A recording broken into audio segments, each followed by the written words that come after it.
शान मसूद से बहुत ही बदतमीजी वाले सवालात और रमीज राजा की ऊट पटांग बातें। पाकिस्तान क्रिकेट बोर्ड ने कमेंटेटर साबिक क्रिकेट बोर्ड के चेयरमैन रमीज राजा साहब पे एक्शन लेने का फैसला कर लिया है। जब से बाबर आजम ड्रॉप हुए हैं, रमीज राजा कमेंटेटर में बैकी बैकी बातें कर रहे हैं। इससे पहले कि इसमें मजीद बात करें, आप समझते हैं कि रमीज राजा साहब के खिलाफ एक्शन होना चाहिए जो उन्होंने काम किया है, जो बदतमीजी की है शान मसूद के साथ कमेंट्री में, जो ड्यूरिंग द पोस्ट मैच जो की है, इस कमेंट सेक्शन में बताइएगा। तो हम बात करते हैं कि जब से बाबर आजम ड्रॉप हुए हैं, रमीज राजा को न जाने क्या हो गया। पहले अच्छे भले आदमी थे यार, डिसीजन मेकिंग तो शुरू से उनकी अच्छी नहीं थी, लेकिन फिर भी कमेंट्री में चलते थे। लेकिन अजीबोगरीब बातें कर रहे हैं जो लोगों की समझ में नहीं आ रही, कोई भी उनको अप्रिशिएट नहीं कर रहा। कभी कहते हैं जी बाबर आजम को ड्रॉप नहीं होना चाहिए था, कभी कहते हैं कि आपको सेलेबल कमोडिटीज यानी कि आपके जो ब्रांड्स होते हैं उनको कभी आप ड्रॉप नहीं कर सकते, वो उनको लोग देखने के लिए आते हैं। तो राजा साहब फिर अपना ब्रांड ड्रॉप नहीं हो सकते तो फिर क्रिकेट छोड़ते हैं, कमर्शियलिज्म ही करते हैं। भाई दुनिया को पता है कि जब टीम हारती है फिर कोई भी देखने नहीं आता।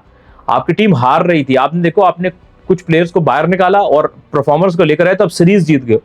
पूरे टेस्ट सीरीज में ये बंदा ये बात करता रहा कि यार इसको निकाल दिया, ये हो गया, कमर्शियल एस्पेक्ट हो गया। क्रिकेट की कोई बात नहीं की, सारी बात हो गई जी मेरे पसंदीदा प्लेयर क्यों ड्रॉप हो गए, या ये कमर्शियल एस्पेक्ट लेकर आ गए जी। क्राउड पुलर कोई भी नहीं है, सेलेबल कमोडिटीज नहीं है। तो ये क्या है?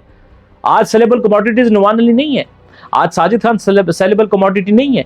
और हम बात करेंगे शान मसूद को कहता है कि ये कैसे हो गए, 6 मैच कैसे हारते हैं। मतलब इतने तज़हीक आमेज उनकी गुफ्तगू थी।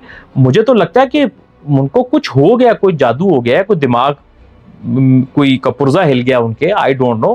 बट ड्यू रिस्पेक्ट, मतलब ऐसी अजीब बैकी बैकी बातें कभी किसी कमेंटेटर को आपने करते देखा है? जो आपके क्रिकेट बोर्ड का साबिक चेयरमैन भी हो, आपके क्रिकेटर खुद रहा हो। और इसीलिए मोहम्मद हफीज ने कहा था कि मेरे 12 साल बच्चे को शायद रमीज राजा से क्रिकेट की ज्यादा समझ है। और अब लग रहा है उनकी बातों से, जो उनकी सोच है और उनके काम आज के नहीं है। मैं थोड़ा आपको कॉन्टेक्स्ट बनाता हूं, थोड़ा आप कॉन्टेक्स्ट को समझिएगा। ये वो रमीज राजा हैं जिन्होंने सबसे पहले पाकिस्तानी क्रिकेट का बेड़ा गर्क किया। वसीम खान को घर भेजा, मिसबा उल हक को घर भेजा रमीज राजा साहब ने। तो हम घर में टेस्ट क्रिकेट हारना शुरू हो गए। मिसबा उल हक जब हमारे कोच थे तो हम घर में आराम से जीत रहे थे, क्योंकि बहुत ब्रिलियंट माइंड है रेड बॉल का। उनको घर भेजा, वसीम खान गए तो हमारे क्रिकेट बोर्ड का बेड़ा गर्क हो गया और टॉप पोजीशन पे हाईली प्रोफेशनल बंदा चला गया। फिर वो रमीज राजा थे, इनको पता ही नहीं है क्रिकेट होती कैसे, चलती कैसे, क्योंकि वो तो बड़े घर के चश्मो चुराग, सारी जिंदगी सिफारिश पे क्रिकेट खेलने वाले। तो उन्होंने कहा जी कि हम ऑस्ट्रेलिया से मट्टी मंगवाएंगे, हम ऑस्ट्रेलिया से एक मंगवाएंगे, यहाँ की पिचेस फारिग हैं। फारिग पिचेस नहीं थी, फारिग हमारे लोग थे। रमीज राजा साहब को खुद नहीं पता था क्रिकेट में क्या होना चाहिए, किस तरह क्रिकेट चलती है। जो उनको लगता था जी वो बादशाह सलामत, जो कहेंगे हो जाएगा। अब देखो ना, जो नीचे जुड़े हुए लोग थे, आकिब जावेद ने नीचे लेवल से पाकिस्तान की कोचिंग की है, सारा काम किया है। उन्होंने कहा ड्राई पिचेस बनाओ, बताया कि ऐसे पिचेस ड्राई बनती हैं, क्यूरेटर्स को बताया, ड्राई पिचेस बनी, आप सीरीज जीत गए। तो देखा आपने रमीज राजा साहब कहाँ स्टैंड करते हैं, वो कितनी समझ है क्रिकेट की। फिर उसके बाद पीजीएल वाला टूर्नामेंट ले, 1 अरब रुपया अंडर 19 पे कौन लगाता है?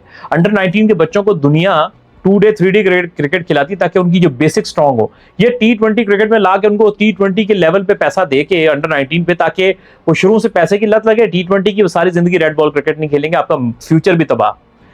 तो इतने बोंगे आइडियाज अपने आप यहां से अंदाजा लगाइए कि भाई पहले ये होता था कि सोशल मीडिया नहीं था। आप जब वक्त के साथ ये एक्सपोज हुए तो पता चला कि भाई साहब मतलब अपनी ही दुनिया में रहते हैं और उससे बाहर ही नहीं आते। और इतने को खुद पसंद और इतने मगरूर, मैंने खुद मीडिया में देखा उनको जब वो चेयरमैन थे। एक सहाफी ने सवाल किया, जब पिंडी टेस्ट में उन्होंने फटा बनाया था ऑस्ट्रेलिया के खिलाफ, तो उन्होंने कहा कि सर वो बड़ी तनकीद हो रही है पेश के ऊपर। तो आगे से एडमिट नहीं किया, बल्कि बदतमीजी से कहते हैं तो आप जाके खेल लें।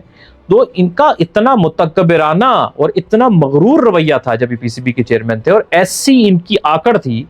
और कहते थे कि कोई स्वीपर भी चेंज हो, मतलब उनका स्टाइल था, एक मिसाल के तौर पर दे रहा हूँ, कि वो मेरी मर्जी से हो।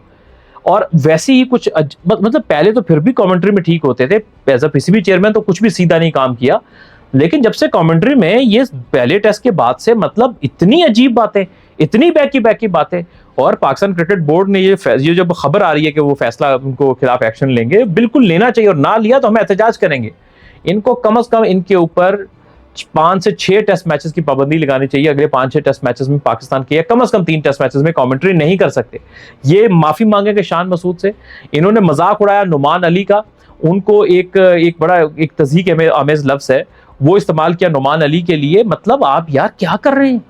आप ब्रॉडकास्टर हैं, आपको इतनी सेंस नहीं है कि आप पाकिस्तानी प्लेयर्स का मजाक उड़ा रहे हैं? नुमान अली का, उसकी एज का मजाक उड़ा रहे हैं। नुमान अली जिसने यार आपके 20 विकेट्स लिए, हाईएस्ट विकेट टेकर है पूरी सीरीज का यार। तो I don't know, but Rameez Raja हमारे बचपन के इतने मारूफ कमेंटेटर, हम इनको हीरो मानते थे। बड़े होके जब इनकी गुफ्तगू सुनी, इनके डिसीजंस देखे, बल्कि इनके अंदर एक छुपा हुआ बुक्स वाला इंसान देखा, तो वो देख के तो बहुत मायूसी हुई। आई होप कि इनके खिलाफ सख्त से सख्त एक्शन हो।